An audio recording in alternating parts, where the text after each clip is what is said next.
Sua fé é sua fortuna. Capítulo 23.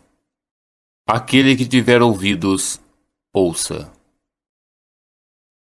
Que estas palavras entrem em vossos ouvidos, pois o Filho do Homem está para ser entregue nas mãos dos pecadores. Lucas, capítulo 9, versículo 44. Não seja como aqueles que têm olhos que não veem e ouvidos que não ouvem. Deixe que estas revelações entrem profundamente em seus ouvidos, pois depois que o filho ou desejo foi concebido, o homem com seus falsos valores, a razão, tentará explicar a origem e a causa da concepção do filho, e ao fazê-lo, o romperá em pedaços. Sempre que os homens chegam à conclusão que uma determinada coisa é humanamente impossível e que, portanto, não pode ser realizada, basta que você realize o que é impossível para eles, e logo os mesmos especialistas que afirmaram o que era impossível de ser feito começarão a lhe dizer como e por que você conseguiu. Depois que eles rasgarem todo o manto, a causa da manifestação, em pedaços, teses e argumentos, eles estarão tão longe da verdade quanto eles estavam quando eles proclamavam o impossível.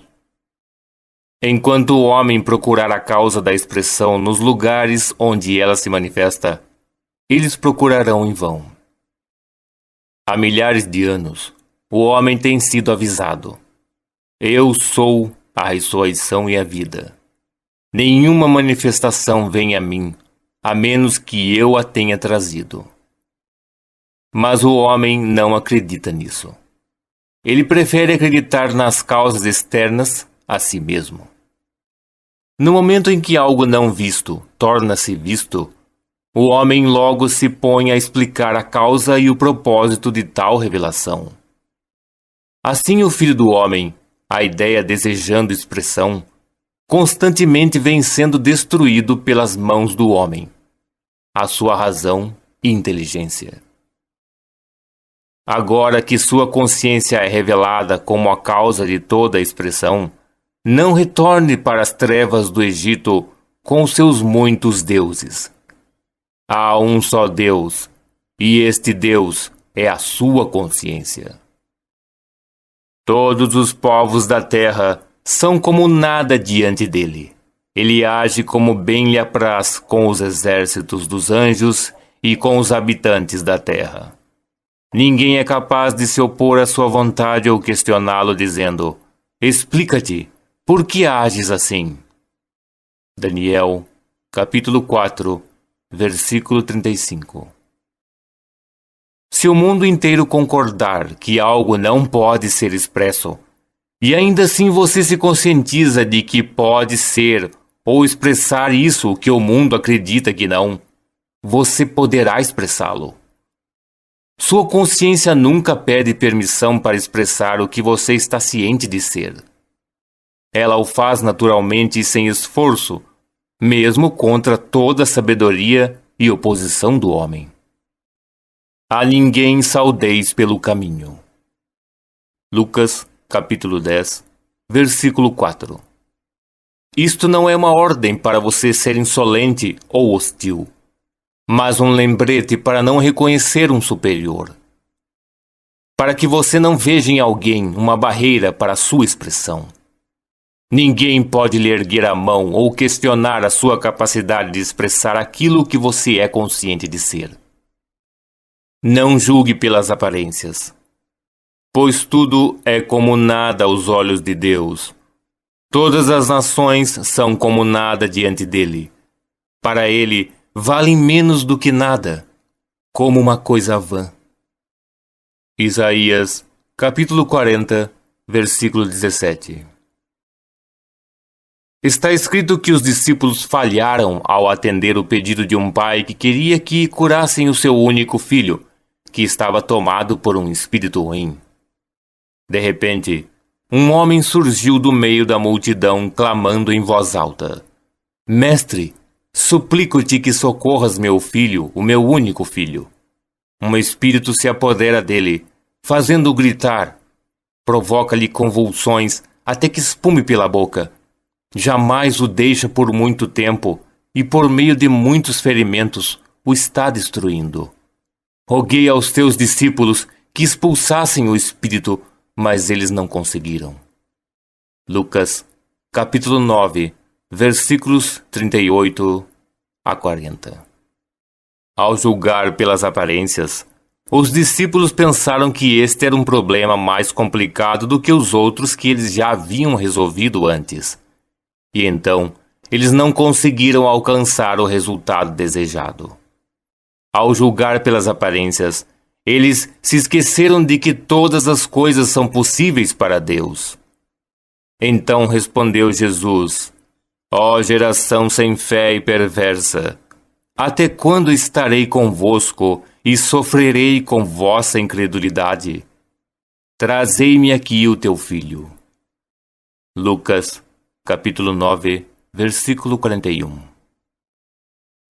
Hipnotizados pela realidade das aparências, como eles ficaram, os discípulos não conseguiram sentir a naturalidade de curar o Filho do Homem. O único jeito de você evitar essas falhas é mantendo constantemente em mente que a sua consciência é o Todo-Poderoso, a presença onipotente, e que, sem ajuda, esta presença desconhecida dentro de você manifesta sem esforço tudo aquilo que você está ciente de ser. Enquanto o menino caminhava em sua direção, o demônio o lançou por terra em convulsão. Porém, Jesus repreendeu o espírito impuro, curou o menino e o entregou de volta a seu pai. Lucas, capítulo 9, versículo 42. Fique perfeitamente indiferente às evidências dos sentidos, de tal modo que você sinta a naturalidade do seu desejo, e seu desejo será realizado. Ignore as aparências e sinta a naturalidade da perfeita percepção dentro de si, uma qualidade da qual você nunca deve desconfiar ou duvidar. Com esta expressão, você nunca se desviará do caminho. O seu desejo é a solução do seu problema. Conforme o seu desejo for realizado, o seu problema será resolvido. Você não pode forçar nada exteriormente, por maior que seja a sua força de vontade. Há apenas uma maneira para você comandar as coisas que você quer, isto é, assumindo a consciência das coisas desejadas. Há uma grande diferença entre sentir uma coisa e conhecê-la intelectualmente. Você deve aceitar, sem ressalvas, o fato de que, ao possuir ou sentir alguma coisa em sua consciência, você passa a criar a realidade que atrairá esta coisa à existência, de maneira concreta. Você deve estar absolutamente convencido de que existe uma conexão contínua entre a realidade invisível e sua visível manifestação. A sua aceitação interna deve tornar-se uma convicção intensa e inabalável, que transcenda tanto a razão quanto o intelecto, que renuncie inteiramente a qualquer crença na realidade externa, exceto como um reflexo de um estado interno da consciência. Quando você realmente entender e acreditar nessas coisas, você vai adquirir uma certeza tão profunda que nada poderá te abalar. Os seus desejos são as realidades invisíveis que respondem apenas aos comandos de Deus. Deus ordena que o invisível seja visível, afirmando-se ser a coisa que foi comandada. Tende em vós o mesmo sentimento que houve também em Cristo Jesus, o qual, tendo plenamente a natureza de Deus, não pensou como abuso ser igual a Deus. Filipenses, capítulo 2, versículos 5 e 6. Agora, deixe que este provérbio entre profundamente em seus ouvidos. Seja consciente de ser aquilo que você deseja ter. Neville Goddard.